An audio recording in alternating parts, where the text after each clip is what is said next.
Yeah, take your hat off. No, just take your hat It's my off. director's hat, if you don't mind. You're not the director. I am the director. No, you're not. I am the director. Let me open the interview by saying this. We've already opened the interview. No, we haven't. We're very sorry about the depressing interview this afternoon. She was in a bad mood. I'd lost my voice, and now I feel much better. Right, now, can you just sit there and then we'll do a proper interview, okay. right? Right.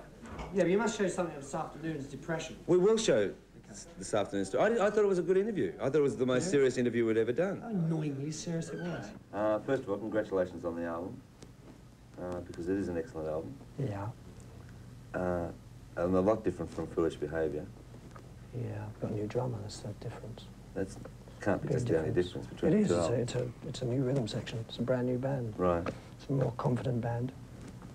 But it is a good album, I must admit. Are you happy with the album? Smile Absolutely. if you are. No, I am, and absolutely. Look yeah? Absolutely. I'm pleased with the new band, pleased with the album, and pleased with everything. Right, now when did you decide to have a new band? What's it to you, Molly? Well, it means a lot. What's it to you? I'll tell the viewers who are looking in. Right, well, could you then look at the camera? It was after the last European tour, I decided that the band were getting a bit tired, and Carmine and all the other boys and decided that they should all go. Anyway, Carmine the piece is gone now, thank goodness. So of a lot of the band, there's only two left. There's Jim Cregan and Kevin Savagar, the only two left. So it's a whole new band. I'll tell the viewers, Molly, but I'm not going to tell you. But we'll keep talking. Yeah, well, what else do you want to know? I'm just finding it interesting. What else do you want to know? Right, so had you written the songs at this stage for the new album when you decided decided to put the band together? Yeah, no, we don't write anything until we get into the studio. We don't rehearse. We just go in the studio and start playing and see what comes out. We work on ideas every night in the dressing room before we go on, and we always have a tape recorder handy, but as far as the lyrics are concerned, I leave it right to the last minute. I need a deadline. Right. But as I said this afternoon in the most depressing interview you've ever seen me in, it took 4 months to record, which for me is an all-time, record. Usually I take 6, 7 months with the whole thing, 4 months. So, therefore it meant that you were really enjoying doing the album? Yeah. It was a new, lease of life for me, really, the new band. As you will see in tonight's concert later. Now, Jimmy Cregan is still with you, co-produced the album. Now, you said that you produced Foolish Behaviour, which I didn't realise. Well, I put it down to Harry the Hook. It says produced by Harry the Hook. That probably shows my non-confidence in the album, really, because I put it down to somebody else. It wasn't that much of a failure. It was a platinum album. No, it sold well, but I'm just simply saying, it wasn't a good album. As opposed to the others going to #1. Are you a big self-critic of yourself? Oh, the worst.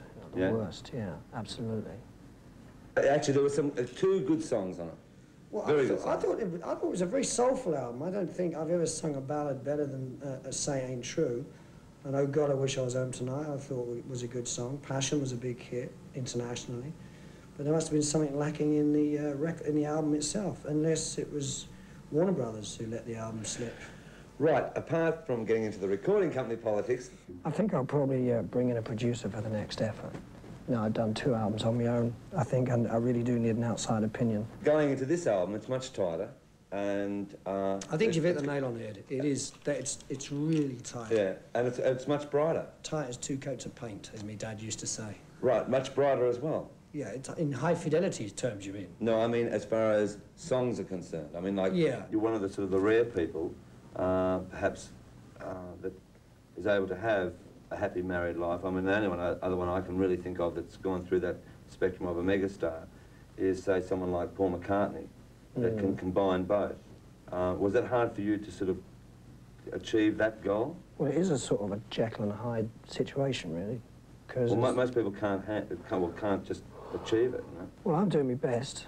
Now, with the album itself, it does sort of go over a lot of old... It sort of seems to cover a spectrum of music that you've done, which I think was a good idea.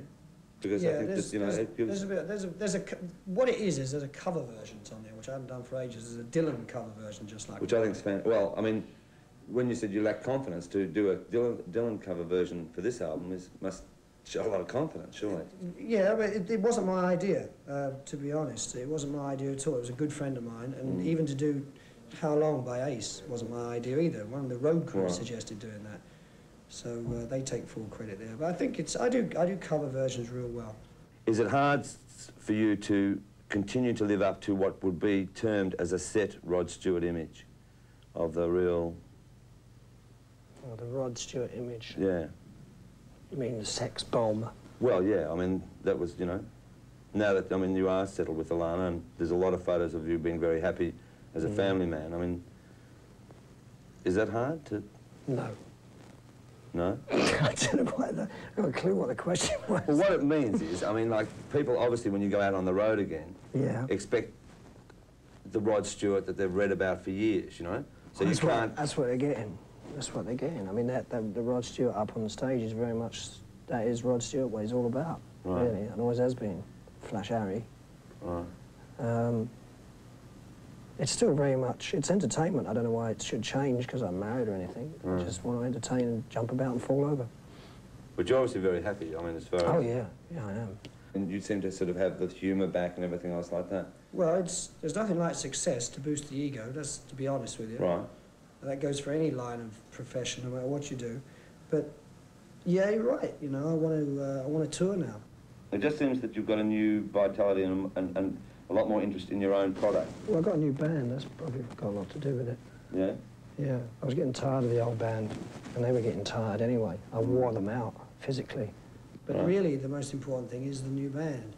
The band is so good, and I'm so proud of them, and that's probably what's kicked me up the bottom. Right, so when will we see you and the new band riding the old kangaroo down in Australia? Oh, we'll be back there, it's just a matter of timing it. You know, which I now want to do the timing of all the tours. I don't tour unless I want to, unless I feel it's right. All depends on the success of the album, really. I'm not too sure yet. There's talk of us coming down there the end of next year or the beginning of the year after, but we'll get back there, because I always have a good time. Always have a good time in Australia. Well, we know that. All right, Wilson, congratulations on the album. If you were going to release the first track off your album in Australia, what would it have been? It would have been Young Turks. First of all, tell me why you called it Young Turks.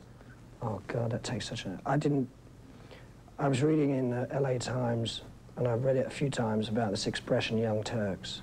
And no one knows what it means. It's an American expression. I just thought it makes a good title, simply because people like you asked me about it. Well, it doesn't slip into the song, really, does it? No, not at all. Right. Well, you were wrong, because I argued on that as well, and Tonight I'm Yours has worked, and I think Young Turks is going to be the summer single. It's the better song. Tonight I'm Yours is, you know, it's a sort of Do You Think I'm Sexy type song, whereas Young Turks, I think, has got a bit more depth to it in the lyrics. Now, don't ask me to analyse the lyrics. No. Good night, all. Thanks, mate.